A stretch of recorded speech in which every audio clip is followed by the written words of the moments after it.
You اے پی اے کے ملزم کی ضمانت کو طویل عرصے تک لٹکایا نہیں جا سکتا، سپریم کورٹ کا بیان۔ سپریم کورٹ نے کہا ہے کہ آئینی عدالتیں اس ملزم کو ضمانت دے سکتی ہیں جس پر یو اے پی اے کا نفاذ انسانی حقوق کی خلاف ورزی کے الزام میں عمل میں آیا ہے۔ جسٹس این وی رمنا، جسٹس سوریا کانت اور جسٹس انورودھ بوس پر مشتمل بینچ نے یہ کہا ہے کہ اس وقت قانون کی شدت کو کم کیا جا سکتا ہے جہاں ٹرائل مقررہ وقت کے اندر مکمل ہونے کی امید نہیں ہے اور پہلے سے مقررہ سزا کی میعاد پوری ہونے کے امکانات کافی حد تک بڑھ گئے ہوں۔ عدالت نے اس سلسلے میں کیرل ہائی کورٹ کے حکم کے خلاف قومی تفتیشی ایجنسی این آئی اے کے ذریعے دائر اپیل کو خارج کر دیا ہے، جس میں کے اے نجیب اور 2011 میں کیرل کے ایک پروفیسر ٹی جے جوسف کی ہتھیلی کاٹنے کے ملزم کو ضمانت دینے کا حکم دیا تھا۔ این آئی اے کی دلیل تھی کہ ہائی کورٹ نے یو اے پی اے کی دفعہ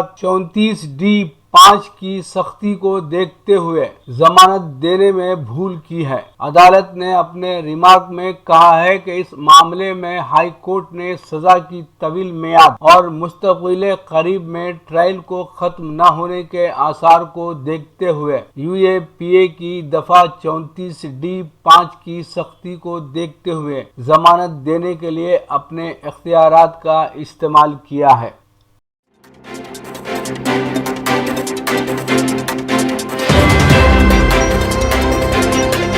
کسان ملک کی طاقت ہیں اور ان کی تحریک کو قلعہ بندی کر کے دبانا خطرناک ہے، راہل گاندھی کا بیان۔ کانگریس کے سابق صدر راہل گاندھی نے کہا ہے کہ کسان ملک کی طاقت ہیں اور ان کی تحریک کو قلعہ بندی کر کے دبانا خطرناک ہے، اس لیے حکومت کو مسئلے کا حل نکالنے کے لیے کسانوں سے بات چیت کرنی چاہیے۔ مسٹر گاندھی نے کہا کہ حکومت کو کسان کی بات سننی چاہیے اور ان کے مطالبات پر مثبت غور کر کے زراعت سے متعلق قوانین کو واپس لینا چاہیے۔ چین اور کسانوں کو لے کر ملک کے پاس کوئی حکمت عملی نہیں ہے، جس سے ثابت ہوتا ہے کہ ہمارے یہاں قیادت کا فقدان ہے اور ملک کو سنبھالنے کا نظریہ قیادت میں نہیں ہے۔ حکومت حالات کو سنبھال نہیں پا رہی ہے۔ وزارت داخلہ کی ذمہ داری ہے کہ کوئی بھی عناصر لال قلعے پر نہیں جا پاتا، لیکن حکومت ناکام ثابت ہوئی ہے، اس لیے سماج دشمن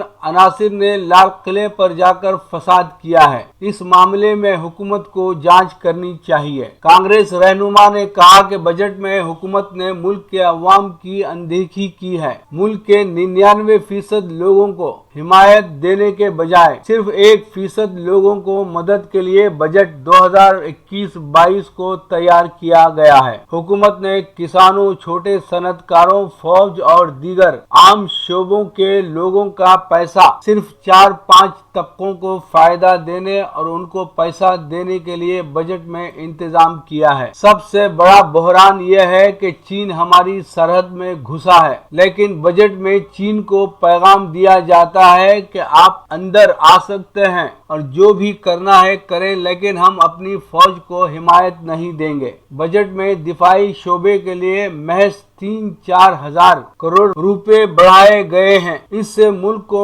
فائدہ نہیں ہونے والا ہے۔ حکومت کا فوج کے لیے عزم ہونا چاہیے، فوج کی جو بھی ضرورت ہے اسے دیا جانا چاہیے۔ لداخ میں ہماری فوج کھڑی ہے لیکن اس کو پیسہ نہیں دیا جا رہا ہے۔ حکومت کو فوج کی ضرورت کو پورا کرنے کے لیے مناسب پیسہ دینا چاہیے، لیکن حکومت اس پر توجہ نہیں دے رہی ہے۔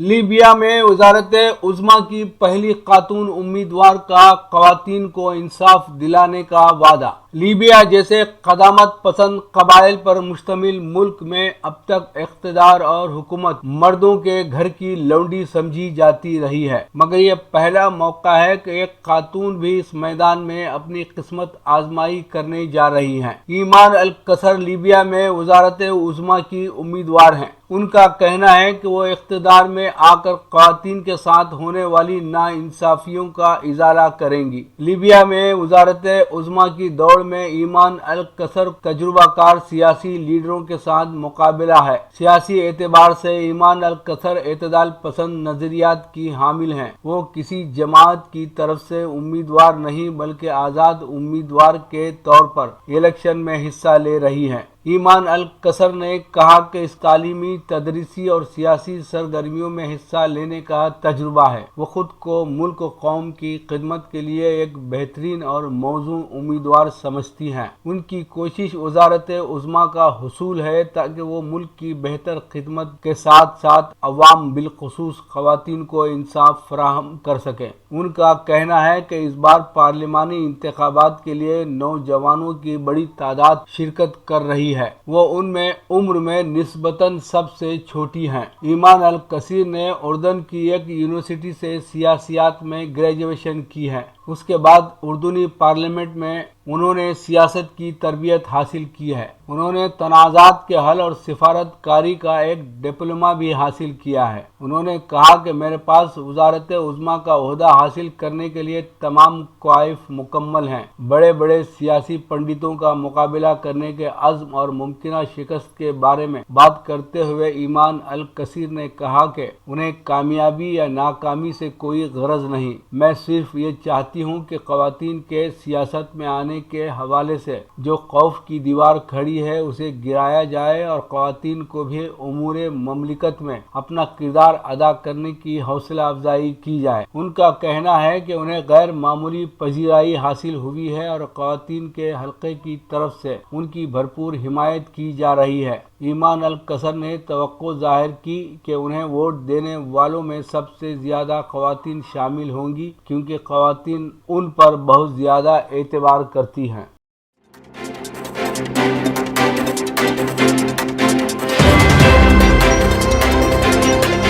مکتوب ریاض من جانب KN واصف۔ سعودی عرب نے 3 فروری سے کورونا وائرس کے پھیلاؤ کو روکنے کے لیے ہندوستان سمیت 20 ملکوں پر عارضی پابندی عائد کرنے کا اعلان کر دیا ہے۔ اب ان ممالک کے باشندے کسی بھی ذریعے سے مملکت سعودی عرب کا سفر نہیں کر سکیں گے، یعنی وہ سعودی عرب میں داخل نہیں ہو سکیں گے۔ واضح رہے کہ یہ پابندی 31 مارچ 2021 تک تھی، جسے بڑھا کر اب 17 مئی 2021 کر دیا گیا ہے۔ سعودی وزارت داخلہ نے ایک بیان میں کہا کہ سعودی شہریوں، سفارتکاروں، صحت کارکنان اور ان کے اہل خانہ کے سوا تمام دیگر افراد کے سعودی عرب آنے پر عارضی پابندی لگائی گئی ہے۔ جن ممالک پر پابندی لگائی گئی ہے ان میں ہندوستان، ارجنٹائن، متحدہ عرب امارات، جرمنی، امریکہ، انڈونیشیا، ترکی، پاکستان، برازیل، سوڈان، جنوبی افریقہ، فرانس، مصر اور جاپان وغیرہ شامل ہیں۔ وزارت نے یہ بھی کہا ہے کہ جن ملکوں کے باشندوں کو سعودی آنے کی اجازت ہے، اگر وہ باشندے پابندی کی فہرست میں شامل ملکوں کو 14 دن قبل گئے ہیں یا وہاں بحیثیت ٹرانزٹ مسافر رکے ہیں تو ایسے افراد کو بھی سعودی آنے کی اجازت نہیں ہوگی۔ اس پابندی کا نفاذ 3 فروری 2021 کو رات 9 بجے سے ہوگا۔ سعودی عرب میں کورونا کے کیسز میں مسلسل اضافے کے پیش نظر یہ احتیاطی تدابیر اختیار کی گئی ہیں۔ لیجیے اب پیش ہے ہمارا پروگرام وقفہ ادب۔ وقفہ ادب میں جناب حفیظ مینا نگری کو سماعت فرمائیے گا۔ وسیلہ ٹی وی کے پروگرام وقفہ ادب کے لیے میں حفیظ مینا نگری۔ درد حد سے گزر گیا شاید، درد حد سے گزر گیا شاید، یا ہر ایک زخم بھر گیا شاید۔ درد حد سے گزر گیا شاید، یا ہر ایک زخم بھر گیا شاید۔ اب کوئی غم نہیں ستاتا ہے، اب کوئی غم نہیں ستاتا ہے، اپنا احساس مر گیا شاید۔ اب کوئی غم نہیں ستاتا ہے، اپنا احساس مر گیا شاید۔ یہ اداسی تمہارے چہرے پر، یہ اداسی تمہارے چہرے پر، میرا چہرہ نکھر گیا شاید، میرا چہرہ نکھر گیا شاید۔ اور تیرے لہجے میں سادگی اتنی، تیرے لہجے میں سادگی اتنی، تو زمین پر اتر گیا شاید. اور سب اندھیروں کا بول بالا ہے، سب اندھیروں کا بول بالا ہے، اب تو سورج بھی ڈر گیا شاید. اور یہ خاموشی حفیظ دیکھ ذرا، یہ خاموشی حفیظ دیکھ ذرا، سارا عالم ٹھہر گیا شاید.